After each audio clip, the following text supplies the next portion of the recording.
नमस्कार दोस्तों, welcome to 54th class of UPSC CSE physics optional. ये 54वीं क्लास है, 54th। सो अगर आपने शुरू की क्लासेस नहीं देखी है, आप डायरेक्टली इस लेक्चर पे आ रहे हैं और आप फिजिक्स ऑप्शनल के लिए पढ़ना चाहते हैं जो कि यूपीएससी में पूछा जाता है, तो आप शुरू से देख सकते हैं, आपका यदि फिजिक्स ऑप्शनल है तो। ओके, सो देखिए, थ्योरम ऑफ परपेंडिकुलर एक्सिस पे हम चलने वाले हैं आज। तो देखिए दोस्तों, थ्योरम ऑफ परपेंडिकुलर एक्सिस किस टाइप की बॉडी के लिए लगता है, ठीक है ना। ये ऐसी बॉडीज़ के लिए लगता है दोस्तों जो 3 डायमेंशनल नहीं है, ठीक है। Theorem of perpendicular axis is applicable to only those bodies which are not 3 dimensional. The body must be 2 dimensional in order to get the perpendicular axis theorem applied. मतलब कि 2 डायमेंशनल मतलब क्या होगा, जो आपके जैसे मैंने ये ऑब्जेक्ट बनाया है अभी, ठीक है ना। तो ये ऑब्जेक्ट क्या है, मोबाइल के स्क्रीन के प्लेन पे है, डिवाइस के स्क्रीन के प्लेन पे है, आपका जो भी डिवाइस होगा उसके स्क्रीन के प्लेन पे है, ठीक है ना। So this is called as 2 dimensional object. What is 1 dimensional object? जैसे मैंने ये बना दिया, ठीक है ना। तो this object has only 1 dimension, that is length, ठीक है ना। इसकी कोई थिकनेस नहीं है, ठीक है, और कोई ब्रेड्थ भी नहीं है, ठीक है ना। So such a object is called as 1 dimensional object. ये जो लाइन बनाई मैंने, ये 1 डायमेंशनल है, ठीक है ना। So this is 1 dimensional. Such a object is called as linear object, ठीक है ना। This is a lamina, this is 2 dimensional object, this is lamina, okay. And what about a 3D object? 3D object means the objects which you see around you, ठीक है ना। Which object do you see around you? Object such as table, chair, your device, all these objects are 3D objects, ठीक है ना। So 3D objects क्या होते हैं, अगर मैं आपको बताऊँ तो 3D objects ऐसे होते हैं जिनमें मास डिस्ट्रीब्यूशन सारे एक्सिस के अलॉन्ग होता है, ठीक है ना। मैं आपको एक एग्जांपल से बताता हूँ, ठीक है। जैसे आपका जो 1D ऑब्जेक्ट होगा, ठीक है ना, जो आपका 1 डायमेंशनल ऑब्जेक्ट होगा, जैसे कि आपका वायर हो गया, ठीक है ना। वेरी वेरी थिन वायर को अगर मैं बात करूँ, ठीक है, तो वेरी वेरी थिन वायर है अगर, तो ये 1 डायमेंशनल क्यों है? क्योंकि इसका मान लीजिए ये एक्स एक्सिस है, ठीक है ना।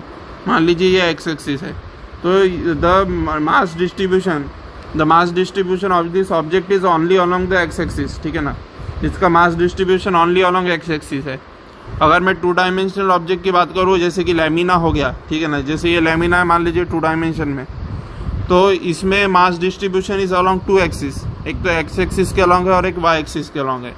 लेकिन आपके जो 3D ऑब्जेक्ट्स होंगे, जैसे मान लीजिए ये स्फीयर है जो कि 3 डायमेंशन में है, ठीक है ना। मैं यहाँ पे 3 डायमेंशनल ऑब्जेक्ट बना नहीं सकता, लेकिन मान लीजिए कि स्फीयर है, जैसे आपका बॉल होता है, ठीक है ना। तो उसमें क्या होता है, उसमें जो मास डिस्ट्रीब्यूशन है अलॉन्ग 3 डायमेंशन है। 3 डायमेंशन में कैसे है, एक तो अलॉन्ग एक्स एक्सिस भी उसमें मास डिस्ट्रीब्यूटेड है, वाई एक्सिस के अलॉन्ग भी मास डिस्ट्रीब्यूटेड है, और ये एक्स और वाई एक्सिस के परपेंडिकुलर में जो आपके मोबाइल के स्क्रीन को फाड़ता हुआ, ठीक है ना। देखिए 3 एक्सिस होती है, 1 डायमेंशनल 2 डायमेंशनल ऑब्जेक्ट तो क्लियर हो गए, ठीक है ना। लेकिन 3 डायमेंशनल ऑब्जेक्ट मैं क्लियर कर देना चाहूँगा, ठीक है। देखिए जो आपका मोबाइल की स्क्रीन का प्लेन है, उसमें आप 2 ही एक्सिस बना सकते हैं, ठीक है ना।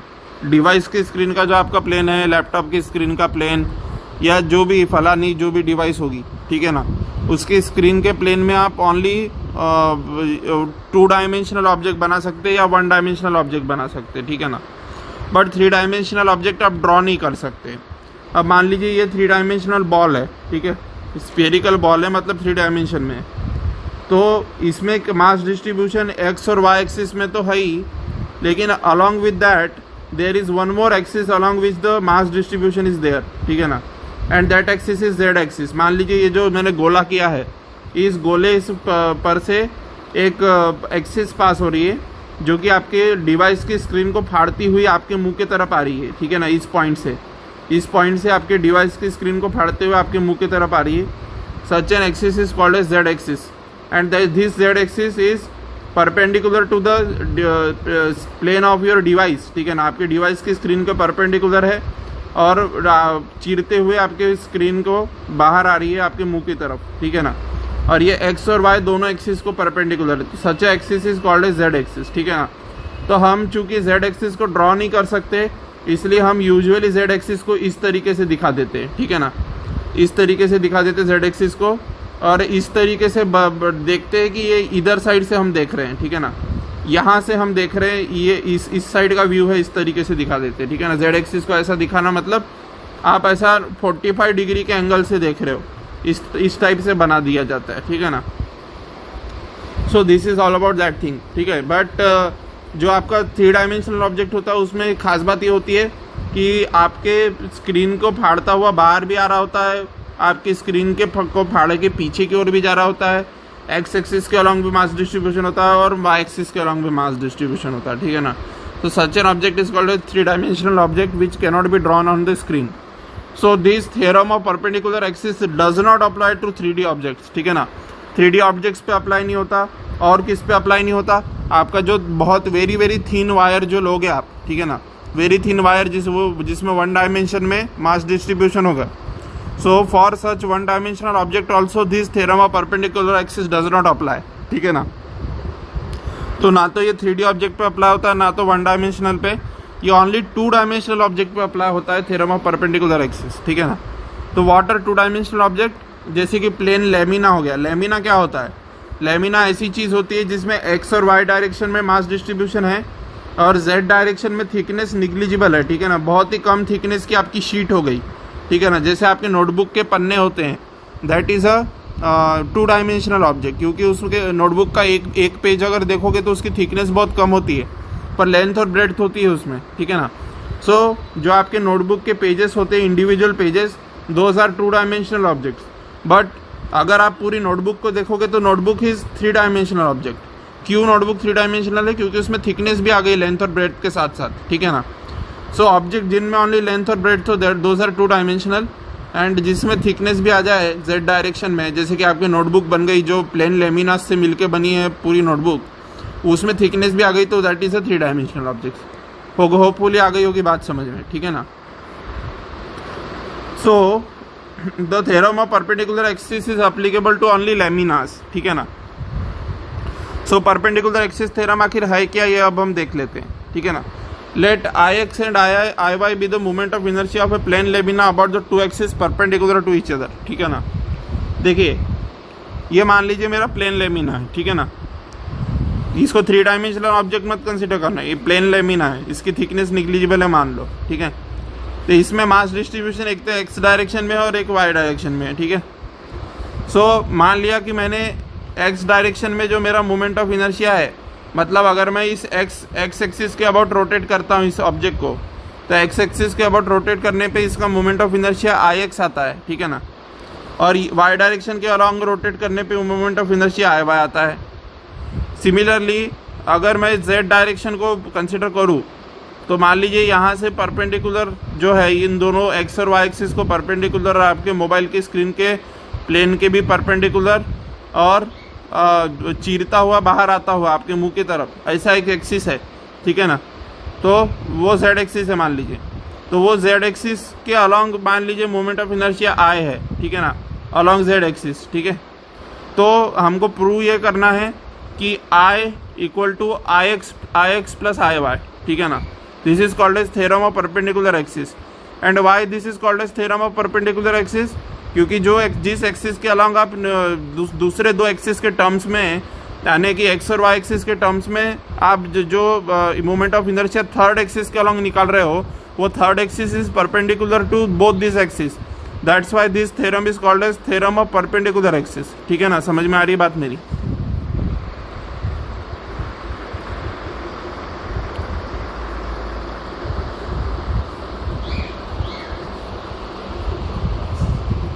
ठीक है।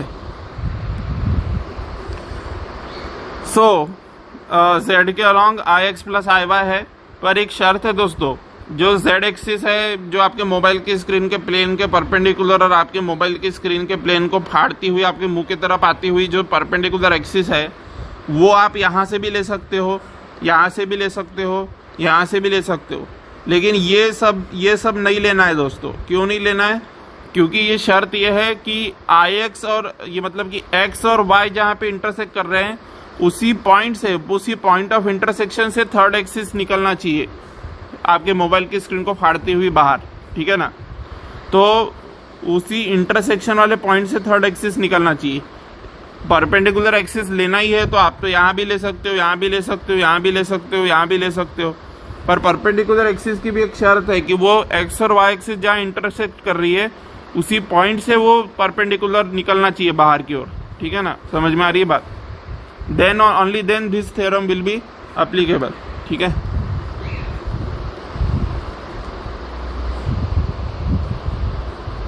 So, if Ix and Iy be the moment of inertia of a plane lamina about two axes perpendicular to each other, about two axes perpendicular to each other मतलब x and y axis which are perpendicular to each other, ठीक है ना, in the plane of the lamina, ठीक है ना, and these x and y axis lie in the plane of the lamina, ठीक है ना, lamina के ही plane में है। Then the moment of inertia about an axis passing through the point of intersection and perpendicular to its plane, ठीक है ना, point of intersection से पास होती हुई और यहाँ से मोबाइल के स्क्रीन के प्लेन को चीरती हुई बाहर की ओर आपके मुंह की तरफ आती हुई और बोथ वाई एक्सिस और जेड एक्सिस, वाई एक्सिस और एक्स एक्सिस दोनों को परपेंडिकुलर, ठीक है ना, is given by I equal to I X plus I Y, ठीक है ना। कहीं कहीं इसको I Z equal to I X plus I Y भी लिखा हुआ दिखेगा, ठीक है। Now this is not different क्योंकि जेड एक्सिस के अलॉन्ग आई से डिनोट करो या आई जेड से डिनोट करो, एक ही बात है, ठीक है। सो this is the theorem of perpendicular axis. Now I will go into the proof of this perpendicular axis theorem, ठीक है ना। मैं ये प्रूव करने के लिए ऐसा मान लूंगा कि ये जो मेरा ऑब्जेक्ट है, जो मेरा प्लेन लेमिना है, ये हंड्रेड्स एंड थाउजेंड्स ऑफ ऐसे पॉइंट्स से मिलके बना हुआ है, ठीक है ना। एम आई मास के पॉइंट्स जो है hundreds and thousands, not only hundreds and thousand, I will consider in fact trillion and billion, ठीक है ना, ठीक है। ट्रिलियंस एंड बिलियंस ऑफ ऐसे पॉइंट ऑब्जेक्ट से मिलके बना हुआ मेरा प्लेन लेमिना, ऐसा मैं मान लेता हूँ, ठीक है ना। ऐसे बहुत सारे पॉइंट्स से मिलके ये बना हुआ है, ऐसा मैं मान लेता हूँ। ऐसे ऐसे trillions and billions of points are there with the help of which this plane lamina has been formed, ठीक है ना। I will consider that thing, ठीक है। So let OX and OY be two perpendicular axes in the plane of the lamina, ठीक है ना। perpendicular axis है in the plane of the lamina, ठीक है। An ith particle of mass mi is at a point xi, yi, ठीक है ना। xi, yi coordinates पे एक mi मास का पार्टिकल रखा हुआ है, ठीक है ना। रखा हुआ है मतलब प्लेन लेमिना का है।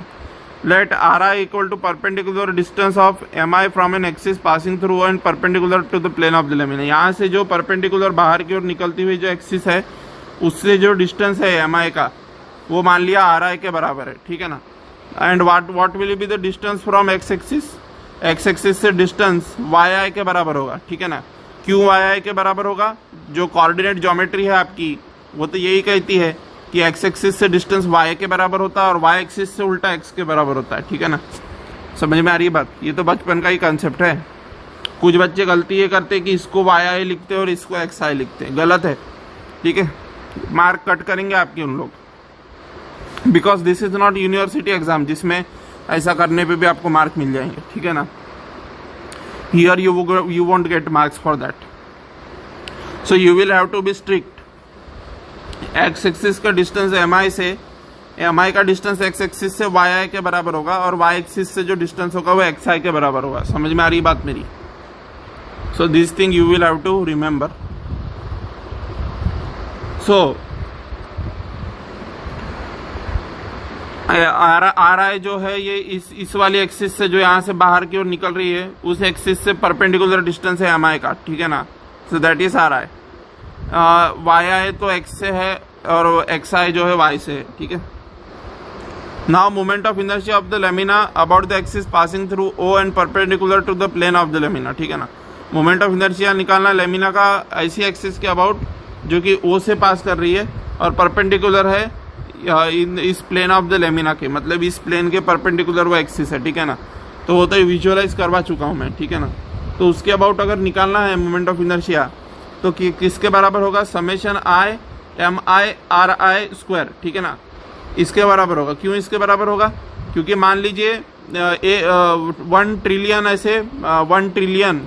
ऐसे पार्टिकल्स है एम आई मास के ये आयत पार्टिकल है, ठीक है ना। तो आपका M1 पार्टिकल होगा, M2 पार्टिकल होगा, ऐसे मान लीजिए M1 ट्रिलियन वाला पार्टिकल है, ठीक है ना, 1 ट्रिलियन वाला। तो आपको 1 2 3 4 करते करते ऐसे 1 ट्रिलियन पार्टिकल्स का समेशन लेना होगा, ठीक है ना। तो I equal to summation 1 to 1 trillion suppose, ठीक है ना, 1 to 1 ट्रिलियन MI स्क्वायर, ठीक है ना, equal to summation I MI, ठीक है। RI स्क्वायर किसके बराबर है? RI स्क्वायर किसके बराबर है? ये तो आयत पार्टिकल का डिस्टेंस था RI, फर्स्ट पार्टिकल का R1 होगा, सेकंड पार्टिकल का R2 होगा, 1 ट्रिलियन पार्टिकल का R ट्रिलियन होगा, ठीक है ना। सो जो है तो आपको RI स्क्वायर और आपका ये आया है ना एक्सप्रेशन MI स्क्वायर, ठीक है ना, summation I। So you will have to replace this RI square by Pythagoras theorem. Pythagoras theorem क्या कहता है? पाइथागोरस थ्योरम ये कहता है कि RI का square will be equal to XI का स्क्वायर प्लस YI का स्क्वायर, ठीक है ना। पाइथागोरस थ्योरम कैसे लग रहा है इसमें देखिए, ये जो है आपका राइट एंगल ट्रायंगल नजर आ रहा है मुझे। कौन सा ट्रायंगल? ये जो ट्रायंगल है ये राइट एंगल ट्रायंगल नजर आ रहा है, ठीक है ना। सो राइट एंगल ट्रायंगल नजर आ रहा है तो ये XI है तो ये भी XI हो जाएगा, ठीक है ना। सो राइट एंगल ट्रायंगल में जो ये हाइपोटेन्यूस है इसका जो डिस्टेंस होगा वो किसके इक्वल होगा? सम ऑफ परपेंडिकुलर्स, ठीक है ना, sum of the squares of perpendiculars, ठीक है ना। So this is the hypotenuse square is equal to sum of the squares of side, ठीक है। So by Pythagoras theorem we got this, ठीक है। So I have replaced RI square by XI square plus YI square, ठीक है ना, मैंने उससे replace कर दिया। Now I can do one more thing over here कि अब मैं समेशन MI को यहाँ से डिस्ट्रीब्यूटिव प्रॉपर्टी यूज़ करके ब्रैकेट खोलूँगा। तो ब्रैकेट जैसे ही मैं खोलता हूँ so what will I get when I open the bracket, ठीक है। जैसे ही मैं ब्रैकेट खोलता हूँ मुझे ये मिलेगा, ठीक है, मतलब कि MI स्क्वायर का समेशन और MI XI स्क्वायर का समेशन, ठीक है ना, ये मिलेगा मुझे। Now what is this summation 1 to 1 trillion suppose, ठीक है ना, 1 ट्रिलियन पॉइंट से मिलके बनाए समझो प्लान नेमिना, तो Y equal to 1 to 1 trillion, ठीक है ना। तो यहाँ पे 1 ट्रिलियन लेने के बजाय हमने एक जनरलाइज लिया है कि सारे के सारे I जितने भी होंगे उसको इसलिए I लिख दिया है ओनली, ठीक है ना। So summation I MI square what is this equal to? Isn't it equal to this, ठीक है ना, MI स्क्वायर बोल रहा है ना, मतलब एक्स एक्सिस के अलॉन्ग मोमेंट ऑफ इनर्शिया का सम होगा ये, ठीक है, क्योंकि यहाँ पे Y1 होगा सपोज, ठीक है, और उसका मास M1 होगा, ठीक है, तो इसका भी एडिशन करेंगे, ठीक है। फिर ये जो XI है मतलब ये इस डायरेक्शन में होगा, ठीक है, यहाँ पे मान लीजिए पार्टिकल M3 है तो ये Y3 डिस्टेंस होगा उसका, ठीक है ना, एक्स एक्सिस से। So MI square will be equal to the moment of inertia along X axis, क्योंकि सारे ऐड कर रहे हो आप तो पूरी बॉडी का मिल जाएगा, ठीक है ना। सो MI स्क्वायर का जो आपका समेशन है वो किसके इक्वल होगा? IX के बराबर होगा, ठीक है ना, मतलब moment of inertia along X axis के बराबर होगा। सो यहाँ पे moment of inertia along X axis, और ये जो है similarly moment of inertia along Y axis के बराबर होगा। समझ में आ रही है बात? क्योंकि XI is the distance from Y axis and we are considering each and every particle, so IY के बराबर होगा। So I equal to IX plus IY आ गया आपका, मतलब कि प्रूव हो गया आपका थ्योरम। अब यहाँ पे बच्चे गलती ये करते हैं कि या तो इधर ही गलती कर देते, किधर गलती करते हैं बताता हूँ, या तो यहाँ गलती कर देते हैं। यहाँ पे क्या गलती करते हैं? यहाँ पे या तो इसको XI लिख देंगे या तो इसको YI लिख देंगे, ठीक है ना। अगर ऐसा करोगे तो मार्क डिडक्ट होंगे, क्योंकि दिस इज YI, क्योंकि ये Y एक्सिस के पैरेलल है तो ये डिस्टेंस Y के बराबर होगा, X एक्सिस से डिस्टेंस Y के बराबर होगा, और Y एक्सिस से डिस्टेंस X के बराबर होगा, क्योंकि this is parallel to X axis, this thing. समझ में आ रही है ना बात? सो इसलिए इस चीज़ का विशेष ध्यान रखें, इस गड़बड़ में ना जाए, नहीं तो आपके मार्क डिडक्ट होंगे, ठीक है। तो ये वो गड़बड़ करते हैं। और दूसरी गड़बड़ ये करते हैं कि यहाँ पे सीक्वेंस ये लिखा हुआ है summation MI YI square plus summation I MI XI square, ये सीक्वेंस यहाँ लिखा है, तो इसके करस्पॉन्डिंग आई एक्स आना चाहिए और इसके करस्पॉन्डिंग आई वाई आना चाहिए, ठीक है ना। तो वो बच्चे क्या करते हैं, आई वाई प्लस आई एक्स लिख देते हैं, ठीक है ना, यहाँ पे फाइनल रिजल्ट में। अब देखिए दोस्तों, रिजल्ट तो आपका करेक्ट आया है, लेकिन प्रॉब्लम ये है कि आपने इसके करस्पॉन्डिंग ये लिखा है और इसके करस्पॉन्डिंग ये लिखा है, तो दिस इज रॉन्ग, ठीक है ना। आपका इवन यहाँ पे सीक्वेंस भी मैटर करता है। अगर आपने प्रूव करते समय summation I M I Y I square के सामने, ठीक है ना, इज इक्वल टू के आगे की जो स्टेप है उसमें इसको अगर आपने जो यहाँ पे है इसको आई एक्स सब्सटीट्यूट ना करते हुए आई वाई सब्सटीट्यूट किया और इसको यहाँ पे आई वाई ने लिखते हुए आई एक्स लिखा, तो आपके मन में भले ही ये चीज़ होगी कि ये इसके करस्पॉन्डिंग है और ये इसके करस्पॉन्डिंग है, ठीक है ना, पर आपने लिखा आई वाई प्लस आई एक्स है, तो वो बैड इंप्रेशन देता है, ठीक है ना। वो एग्जामिनर को लगता है कि ये इसको आई वाई समझ रहा है और इसको आई एक्स समझ रहा है, तो आपके मार्क डिडक्ट कर देगा वो, ठीक है ना। इसलिए अगर आपने यहाँ पे यदि आपने पहले ही ये चीज़ लिखी है, ठीक है ना, तो मैं आप बता देता हूँ, ठीक है, क्या गलती होती है कॉमनली बच्चों से और मार्क क्यों डिडक्ट होते हैं, और फिर बच्चे जो है रोते हैं फिर कि हमको मार्क नहीं मिले, हमारे साथ भेदभाव हो गया।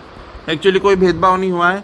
ये देखिए होता क्या है, ठीक है, ये जो आपकी टर्म नज़र आ रही है ना, इसको आपको इस तरीके से, अगर आप इस तरीके से लिखते हो कि x I square plus Y I square, ऐसा लिखा सपोज आपने, ठीक है ना, और फिर समेशन में इसको खोल दिया, ठीक है ना, M I X I square plus summation I M I Y I square, ठीक है ना, ऐसा खोल दिया, तो आपकी नेक्स्ट स्टेप क्या आएगी दोस्तों, आपकी नेक्स्ट स्टेप आना चाहिए आई वाई प्लस आई एक्स आना चाहिए, आई एक्स प्लस आई वाई नहीं आना चाहिए, क्योंकि आपने इसको पहले लिखा है तो आई वाई पहले आना चाहिए और इसको बाद में लिखा है तो ये आई एक्स बाद में आना चाहिए, ठीक है ना।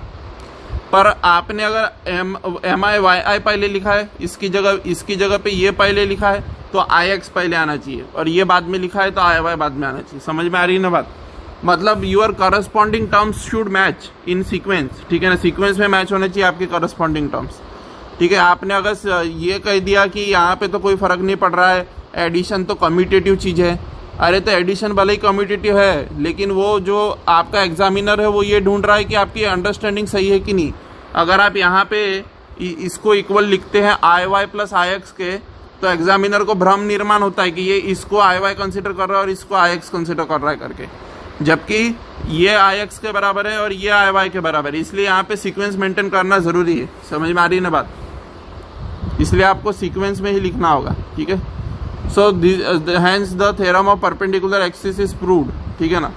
मतलब कि अगर मैं चाहूँ कि मेरी प्लेन लेमिना है और मेरे एक्स एक्सिस के अलॉन्ग मुझे आई एक्स है मोमेंट ऑफ इनर्शिया पता है, वाई एक्सिस के along moment of inertia I Y है पता है, और मुझे एक ऐसी एक्सिस के अबाउट निकालना है मोमेंट ऑफ इनर्शिया जो कि इन दोनों के इंटरसेक्शन से पास होती हुई इन दोनों के ही परपेंडिकुलर और मोबाइल की स्क्रीन को फाड़ते हुए आपके मुंह की तरफ आती हुई ये काले पॉइंट से बाहर ऐसी एक्सिस के अबाउट, और ये इंटरसेक्शन से भी पास होती हुई एक्सिस, सच एन एक्सिस, मान लीजिए वो जेड एक्सिस है, तो उस एक्सिस के अबाउट अगर मुझे मोमेंट ऑफ इनर्शिया निकालना है तो सिंपली इन दोनों के मोमेंट ऑफ इनर्शिया को ऐड कर दूंगा, तो इस यहाँ से परपेंडिकुलरली बाहर आती हुई एक्सिस के अबाउट मुझे मोमेंट ऑफ इनर्शिया मिल जाएगा। जो पॉइंट ऑफ इंटरसेक्शन से परपेंडिकुलरली बाहर आती हुई जो एक्सिस होगी उसके अबाउट मुझे मोमेंट ऑफ इनर्शिया मिल जाएगा। समझ में आ रही बात। सो this is the theorem of perpendicular axis and this theorem of perpendicular axis ये भी पूछा जा सकता है कभी भी, क्योंकि थ्योरम ऑफ पैरेलल एक्सिस तो पूछा था दोस्तों, थ्योरम ऑफ परपेंडिकुलर एक्सिस अभी तक पूछा नहीं है, लेकिन कभी भी पूछा जा सकता है, ठीक है ना। सो तैयार रहिएगा। So thank you very much. जय हिंद, जय भारत, अपना ख्याल रखिएगा। थ्योरम ऑफ पैरेलल एक्सिस अगले क्लास में हम कवर करने वाले हैं।